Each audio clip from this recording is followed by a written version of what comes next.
ძაღლის ან რომელიმე შინაური ცხოველის მცირეოდენობით ფეკალური მასებით ტერიტორიის დაბინძურების შემთხვევაში პატრონი 50 ლარით დაჯარიმდება.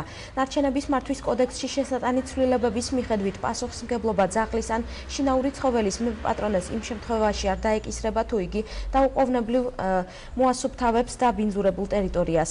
150 ლარით დაჯარიმდება ის ადამიანი, რომლის ცხოველმა ტერიტორიის 1 კუბური მეტრი ფეკალური მასით დაბინძურება მოახდინა. ჯარიმის დაწესება მუნიციპალიტეტების მიერ განსაზღვრულ ტერიტორიებზე გავრცელდება.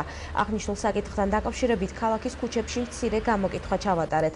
მოსახლეობა ერთხმად აცხადებს, რომ პიროვნება, რომელიც არ გამოიჩენს ყურადღებას საკუთარი შინაური ცხოველის მიმართ და არ იზრუნებს გარემოს სისუფთავეზე, ნამდვილად იმსახურებს მე ვფიქრობ, რომ აბსოლუტურად სწორი მიდგომაა ეს, იმიტომ რომ ძალიან დანაგვიანებულია ჩვენი ქუჩები. გარდა ამისა, თუ სახელმწიფო სხვა სანქციებსაც აწესებს ნაგვის გადაყრაზე, მადლობელი იქნება საზოგადოება. მისაღებია და სწორია. რატომ? რატომ? იმიტომ რომ დაბინძურებული ის რა გვინდა? იპატრონმა უნდა მიხედოს თავის ძაღლს და მოუაროს.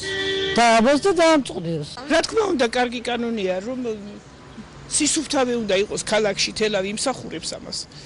სისუფთავე უნდა იყოს, აუცილებლად უნდა მიაქციოს პატრონმა ყურადღება. ზოგადად ისედაც ძალიან დაბინძურებულია ქალაქები, ნაგავში ალბათ ქალაქი ჩაფლული ზოგადად საქართველოს და მე თვითონ თითოეულ პატარა ესეთ ნიუანსეც კი თუნდაც ცხოველის მაგალითზე ავიღოთ. რა თქმა უნდა, სანქციები ალბათ შედეგის მომტანი იქნება და ოღონდ ეს სანქცია არ უნდა იყოს ძალიან მკაცრი, იმიტომ რომ დასაწყისია ალბათ და ესე ნენელა ნაბიჯ უნდა უეცადოთ ჩვენი ქალაქის და ზოგადად ქვეყნის გასუფთავებას. ყველა უნდა გაუფრთხილდეთ გენაცვალე, რომ არ დავანაგვიანოთ. და ნამდვილად ვინც დაანაგვიანებს არის ჯარიმის ღირსი.